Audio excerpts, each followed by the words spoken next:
Deus possa abençoar cada um de presente e aqueles que estão através da internet também. Que Deus possa abençoar. E esse Deus maravilhoso a quem nós servimos e adoramos é um Deus tão perfeito e tão maravilhoso que a gente fica até sem palavras para falar, né, irmão Léo? Para expressar a grandiosidade, expressar o grande amor que Ele tem para conosco. E hoje, como eu falei pela manhã, vamos estar falando sobre a tenda do encontro, né? O tabernáculo, que foi por Deus construído no deserto. Mas para a gente entender o tabernáculo, para a gente entender a tenda, e para aqueles que não têm muita criatividade, né, eu trouxe um filme, né, um pequeno filme de como era a tenda do encontro, mostrando todas as características da tenda do encontro. Então, conforme o filme for passando, é rápido, tá? Os irmãos prestem atenção que eu vou narrando ali o que vai acontecendo ali para os irmãos verem. Mas antes, vamos ler João capítulo 1, versículo 14. Evangelho de João, capítulo 1, versículo 14. Nós temos aqui como base esse texto para nós deslumbrarmos e ver como é a glória de Deus, o que é possível nós enxergarmos a glória de Deus. Aquele que é a palavra tornou-se carne e viveu entre nós. Vimos a sua glória, glória do unigênito vindo do Pai, cheio de graça e de verdade. Então, quem é a palavra que se tornou carne? Jesus. Ele se fez, então, presente aqui neste mundo e vimos a sua glória. Você já viu a glória de Deus? Você já viu a glória de Jesus? Pergunta capciosa. Pense bem antes de responder. Você já viu? Hã?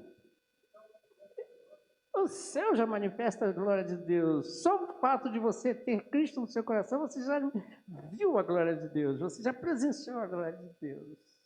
Toda a criação manifesta a glória de Deus. Você não precisa ter alguma coisa extraordinária, né? Sobrenatural,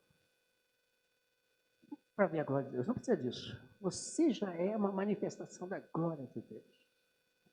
Você já é. Mas vamos dar uma olhadinha para o tabernáculo. Vamos ver um pouquinho desse filme. Acompanhe aqui, então. O povo estava no deserto, como a gente sabe, né?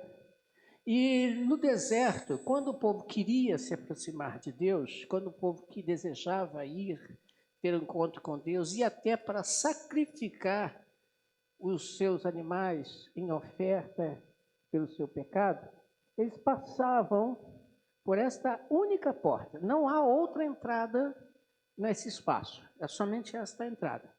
Quando o povo passava por esta entrada, eles davam de cara logo com um altar de bronze. Ali os sacerdotes, né, os levitas da tribo de Levi, sacrificavam os animais que eram trazidos, os cordeiros, os bois, os pássaros, conforme for. Após o sacrifício, o sangue derramado ali naquele local, o sacerdote e somente os sacerdotes podiam entrar no segundo espaço. Mas antes de entrar naquele segundo espaço, eles deparavam com essa pia, também de bronze polido, preste atenção nisso, bronze polido. Então eles lavavam suas mãos, lavavam ali, se lavavam, para poder adentrar, né, na segunda parte da tenda do encontro, que era reservada somente aos levitas. Ao entrar nesse espaço, tínhamos três coisas ali dentro, três partes de um complexo, né, que compunha a tenda. Você tem os pães da propiciação, são 12 pães, cada uma representando uma tribo de Israel, colocadas nesta mesa. E um detalhe, as paredes de ouro, de madeira, aliás, de acácia, revestidas também de ouro. E em frente aos pães, você via o candelabro, que também representava, cada uma dessas lâmpadas, representava uma tribo de Israel, de ouro puro, batido. Antes de chegar lá dentro, no Santo dos Santos, na parte interna, você tinha ali o altar de incenso, aonde ali era oferecida, então, a Deus as orações do povo. Logo após isso podia ser feito todos os dias ou em datas especiais. Uma vez por ano, essa terceira parte, que é a parte do Santo dos Santos, atrás dessa cortina, aonde ficava a arca do concerto, só podia ser adentrado pelo sumo sacerdote, uma vez por ano, que era o chamado Yom Kippur. O Yom Kippur, quando ele entrava ali, ele nesse espaço, ele então, somente ele, uma vez por ano, levava sobre si todo o pecado, toda a oração, todo o sacrifício para colocar diante de Deus. Como falamos semana passada, a arca do concerto, né? Nós estudamos, vimos bem esse detalhe, continha então os 10 mandamentos, as tábuas e a vara de Arão e uma vasilha com o maná. Até aí tá bom, obrigado. Agora ele vai retornar. E quando eu estava estudando esse objeto, né, a tenda do encontro, eu me senti um tipo Indiana Jones. Você já viu esse filme? Né? Já viu Indiana Jones em busca da arca perdida, alguma coisa do tipo, né?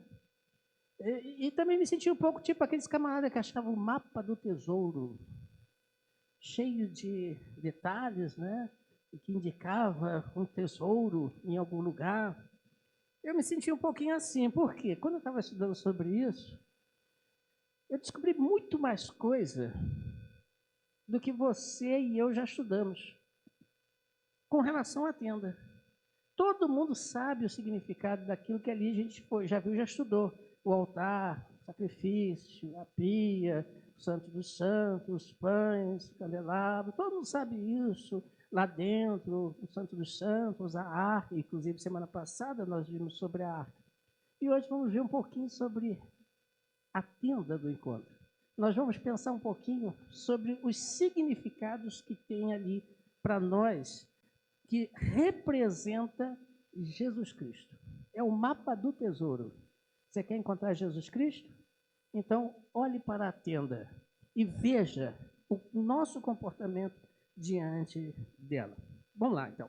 Vamos para as partes da tenda. Toda aquela parte que compõe a tenda. Em João capítulo 10, versículo 9, um versículo que todos nós conhecemos, Jesus Cristo diz o seguinte: eu sou a porta. Quem entrar por mim será salvo. Entrará e sairá e encontrará pastagem.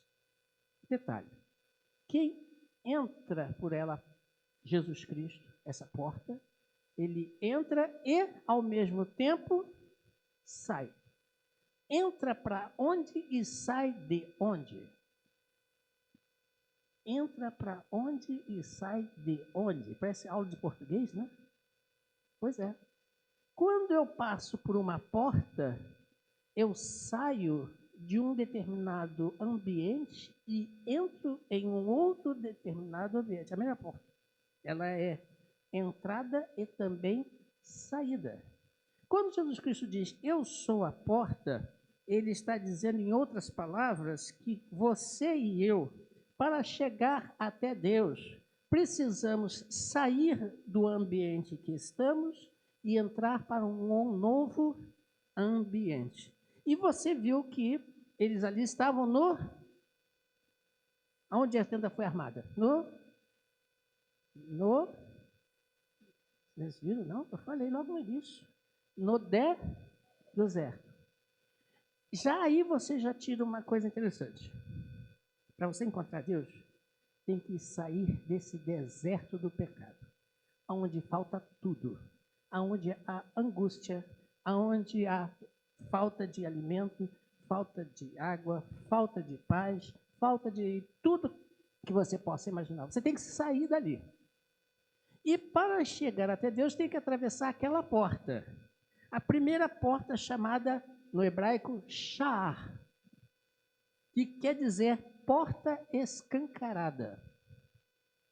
Jesus Cristo é a porta aberta, escancarada para todos aqueles que quiserem atravessar. Um detalhe, o templo ele era posicionado, cuja porta estava virada para o lado leste. Aí alguém pergunta, por que o leste? Por que o leste? Por que não norte? Por que não sul? Ou por que não oeste? Mas sim para o leste. O que nasce no leste? O sol. Leia comigo João 8,15. Vocês julgam por padrões humanos, mas João 8,15? Não é esse texto não. Eu anotei errado. João 8,15 não é. Mas tudo bem, tem mais versículos. Apocalipse 22,16. Apocalipse 22,16. Eu, Jesus, enviei o meu anjo para dar a vocês esse testemunho concernente às igrejas. Eu sou a raiz e o descendente de Davi, a resplandecente estrela da manhã. Malaquias 4,2.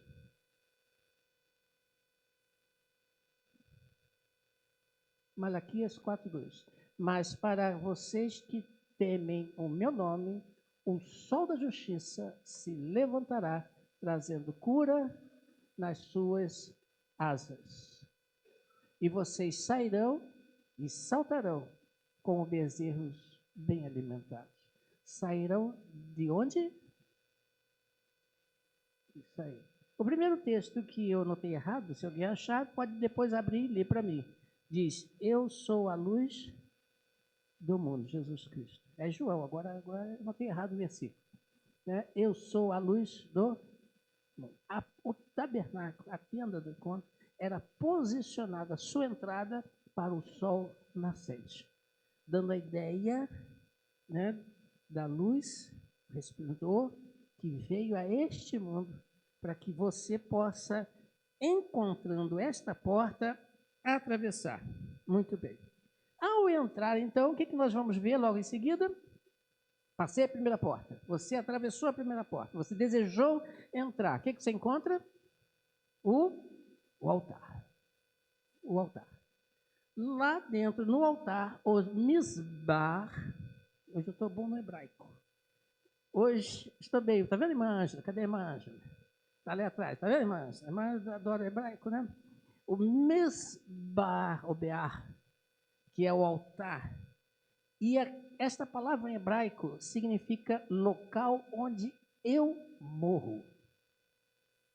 Local onde eu morro.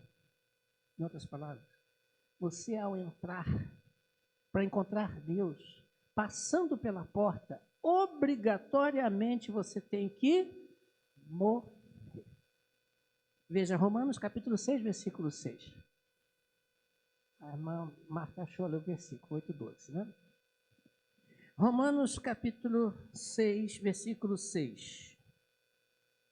O que diz aí esse texto? Pois sabemos que o nosso velho homem foi crucificado com ele, para que o corpo pecaminoso seja destruído, de modo que deixemos de ser escravos do pecado. Veja, corpo velho sacrificado. Interessante que quando Deus deu as diretrizes do sacrifício dos animais, ele fez questão de dizer quais partes do corpo do animal deveria ser sacrificado. E aqui, nesse texto, de outros irmãos podem ler também lá em Levíticos, lá em Números também, se não me falha a memória, você vai ver lá uma descrição de tudo que deveria ser posto ali em sacrifício. E uma das partes principais a serem sacrificadas era o coração. O animal tinha que ter o seu coração posto naquele sacrifício. Então você está vendo ali que quando você quer encontrar Cristo, você tem que passar por esta porta chamada Jesus Cristo, que está escancarada, aberta. E a primeira coisa que você tem que fazer ao passar por essa porta é morrer. O velho homem precisa morrer. Isso é um processo. É o mapa do tesouro. Depois que você passa, você então vai encontrar em seguida o quê? A pia. Feita de bronze, eu falei, escovado, polido. Por que bronze escovado e polido, ou polido? Porque o altar não era feito de bronze polido ou escovado, mas sim de bronze. Mas por que a pia deveria ser de bronze escovada ou polida? Sabe aquele negocinho que as mulheres adoram muito, chamado espelho? Não sabe passar por um sem parar ali, né? Alguns homens também fazem isso. Naquela época não tinha esse negócio de espelho. Naquela época não tinha. Naquela época o que eles usavam por espelho era o bronze polido. Quando o sacerdote ia, sacrificou, para ele entrar dentro do santo lugar, ele precisava estar limpo. E para ele estar limpo, ele precisava se ver. Ele precisava olhar para si ao banhar-se ali, para limpar as suas mãos, limpar a sujeira do sangue. Veja, para entrar na presença de Deus, você precisa passar por Jesus, sacrificar o seu corpo e deixar que o sangue do sacrifício purifique com água, né? Aquele que nascer da água. Lembra do texto? Para que possa, então, entrar na segunda parte, na parte do santo. E então vamos para a segunda porta. A segunda porta da tenda. Agora sim, a tenda, né? Entrei no campo que chamava-se Pa'ar, ou Parrar. Significado desta palavra significa espada desembainhada. Espada desembainhada. Ou marca, ou entalhe, ou desatar, ou liberar. Vários significados que levam tudo para um ponto só. Aquele que entrar por Jesus Cristo precisa passar, aquele que quer encontrar Deus precisa passar pela porta, morrer, se sacrificar, deixar o sangue de Cristo purificar, lavar e se enxergar, né? Examine-se, pois, o homem a si mesmo. Nós falamos hoje de manhã isso, né? E depois que passando ali, ele vai agora estar marcado, ele está selado, ele está liberado, ele está então desatado, ele então está com a palavra, a espada, liberada para ele entrar na presença de Deus. Você lembra quando Adão e Eva foram expulsos? O que tinha além dos querubins no jardim do Éden? Uma espada inflamada, não deixando que o homem pudesse voltar e comer da árvore da vida. Agora a espada está liberando para ti a passagem. A espada está lhe marcando como aquele que tem o direito de entrar na presença de Deus. Lembra que eu falei só os levitas podiam entrar? Só aqueles que eram consagrados a Deus? Você e eu somos os consagrados. Então, quando ele entra por essa porta Parrar, ele vai encontrar, como nós falamos, 3 elementos. Vocês viram ali? Você vai encontrar ali o quê? Quem lembra? Os pães, os 12 pães, a menorá, ou a lâmpada, né, com as 12, e o altar do incenso. Vamos pegar do incenso primeiro. Vamos lá. Você vai encontrar ali o altar do incenso. Mitzpahel, o nome do altar. Mitzpahel. Essa palavra aqui em hebraico diz o seguinte: quando nos julgamos, as orações que eram levadas até Deus só eram aceitas simbolicamente quando a fumaça subia, o sacrifício subia. Então, quando você não tinha possibilidade, quando a fumaça não, simbolicamente não subia, né, é porque você não foi aceito. Por que você não foi aceito? Porque você tinha algum problema, você tinha alguma dificuldade, algum pecado. O sacerdote, para entrar ali dentro, ele não podia também entrar de qualquer forma também. Ele também se precisava sacrificar por ele mesmo também. E o sumo sacerdote, muito mais, daqui a pouco eu vou falar sobre ele. E então, ele ali, naquele momento, quando ele ofereceu o altar, o incenso, ele estava se examinando.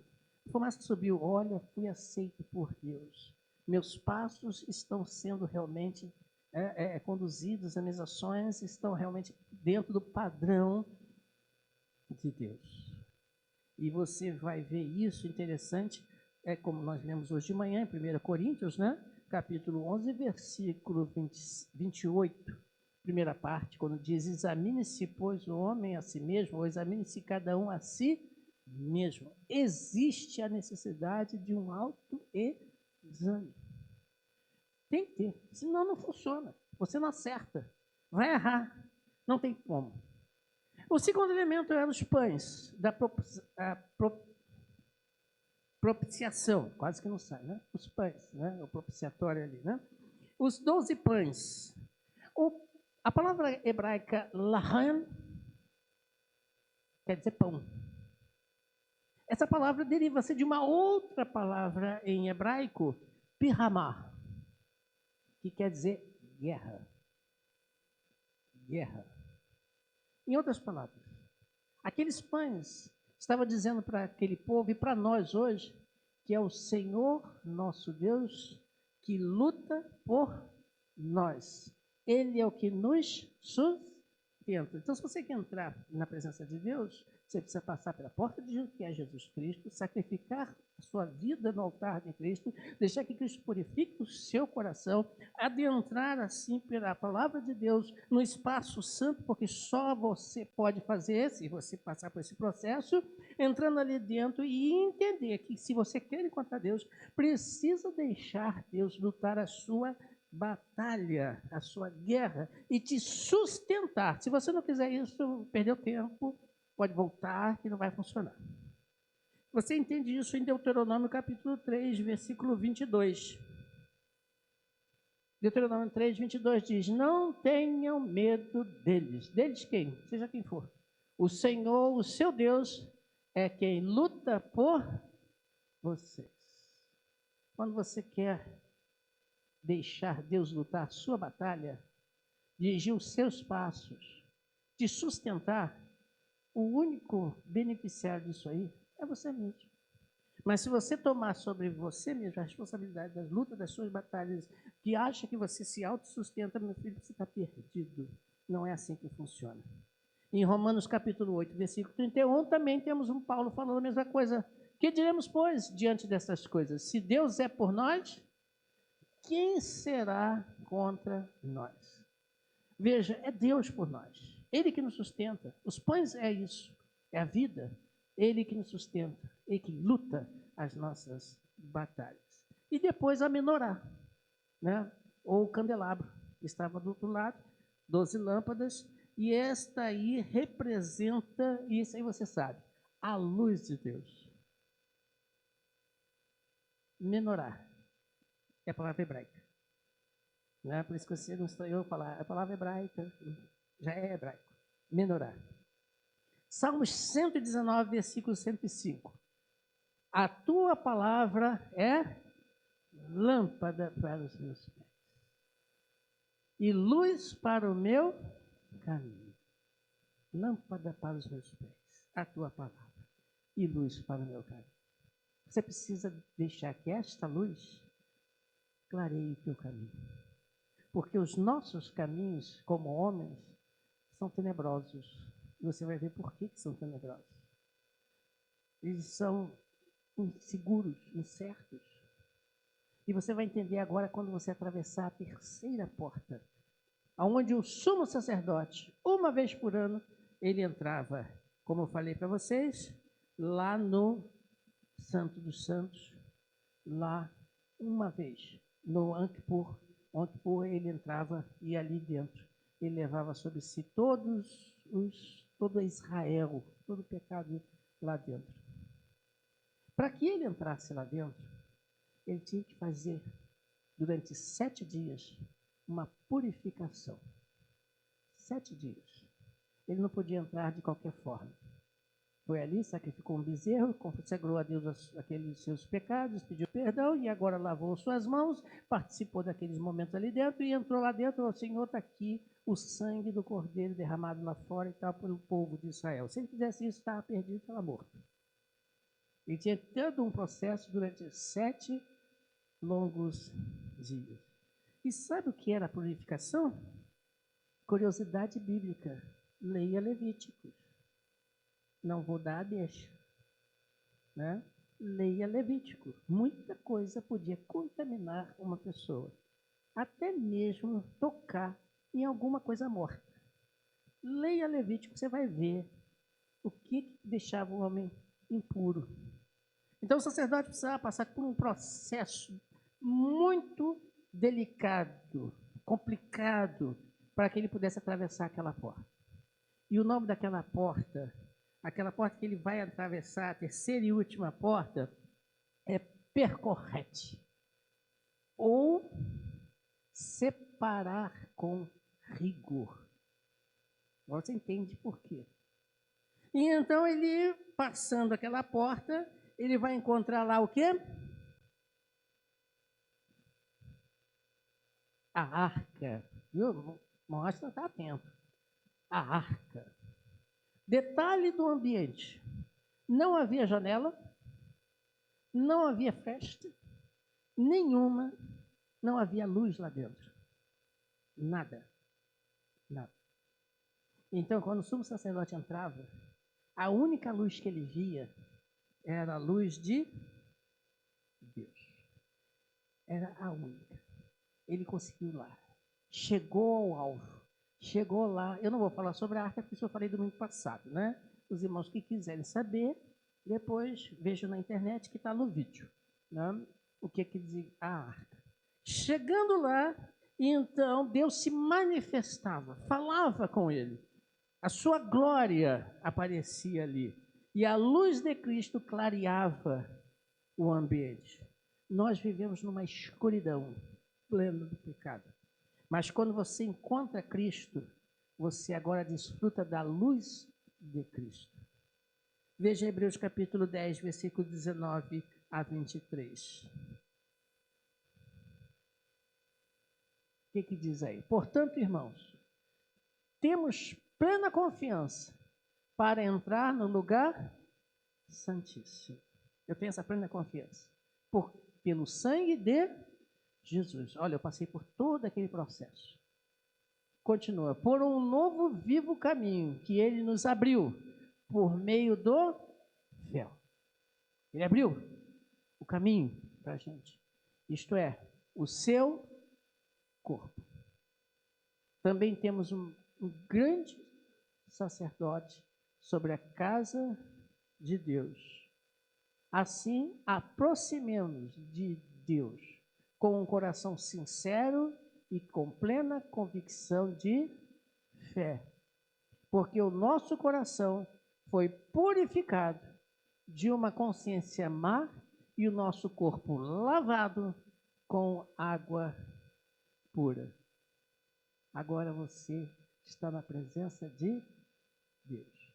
Esse caminho não tem volta. Não tem como voltar. O único jeito para aqueles que chegarem diante de Deus e voltarem é morto. Então eles entraram despreparados. E Deus conhece os nossos corações. Hebreus 6, 4 a 6, você vai entender esse texto que eu falei. Hebreus 10,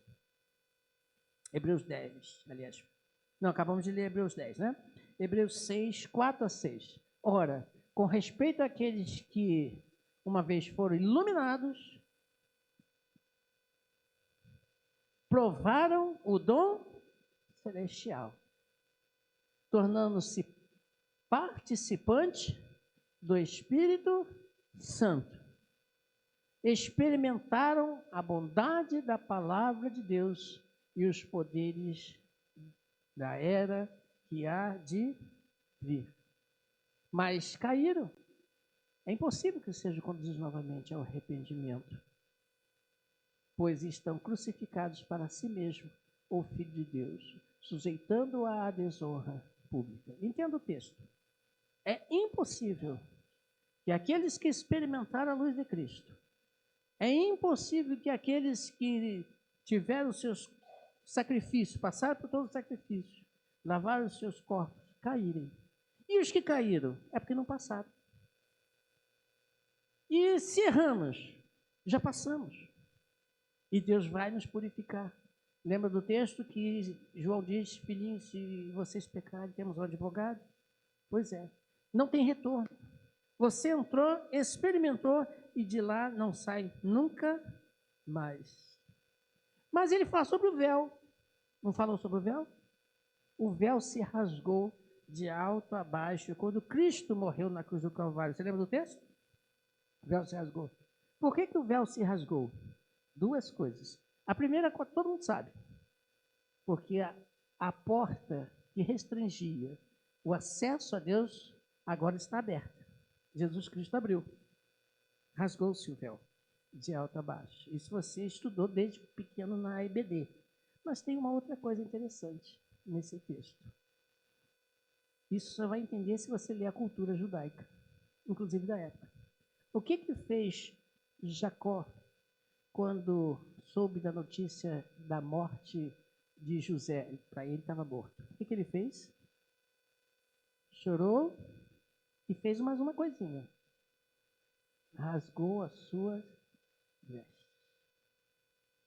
Se você pegar outros textos na Bíblia de pessoas que perderam seus filhos, por exemplo, Davi também, quando soube da morte do seu filho, o que ele fez? Chorou também, mas também ele fez o quê? Rasgou as suas vestes. Quem estava morrendo na cruz do Calvário? Jesus Cristo. Filho de quem? O que Deus fez? Chorou e rasgou as suas vestes. Rasgou as suas vestes. Ele agora deu livre acesso para você e para quem quiser entrar na presença de Deus. Mas tem que seguir o processo. E para concluir, João 14,6. Jesus Cristo diz o seguinte: eu sou o caminho, a verdade e a vida. Ninguém vem ao Pai senão por... Agora vamos voltar ao hebraico. Hoje não vai falar grego, eu falei em hebraico. O tempo todo, né? Né, irmã? Hebraico, o tempo todo. A palavra átrio, ou pátio interior, em hebraico, quer dizer derer, significa caminho. A palavra que você lê como santo, lugar santo, é emet. Emet. E quer dizer verdade. A palavra santo dos santos, em hebraico, que é Haim, quer dizer vida. Então, quando Jesus Cristo diz, eu sou o caminho, eu sou o pátio, todos podem entrar. Eu sou a verdade, eu sou o santo, em que os levitas entram, os salvos, os regenerados. E quando ele diz que ele é a vida, ele está dizendo, eu sou o santo do santo. Por isso que ele diz, ninguém vem ao Pai senão por mim. Olha que coisa linda. A tenda do encontro passa para a gente. A tenda do encontro. Ela é o mapa do tesouro. E que aquele que entender, lendo, enxergando ali os pequenos detalhes, vai enxergar Deus, a salvação que foi proposta para nós. Então, o que a gente conclui dizendo o seguinte: o tabernáculo é o plano de Deus para nossas vidas. Do retorno do homem que agora vivia no deserto para a presença de Deus que está lá dentro. Lá dentro. Lembra da arca? Né? Se você está aqui semana passada, se lembra? Encontro com Deus. O tabernáculo é Jesus Cristo. que se fez carne e habitou entre nós, e vimos a sua glória. É o jardim, é a placa indicativa. Éden, jardim do Éden, a tenda do encontro. É para nós, de modo figurado, toda a glória de Deus em que você saiu do mundo, do deserto, e entrou e encontrou passagem para toda a eternidade. Que Deus maravilhoso. Por isso nós cantamos Leão de Judá, né?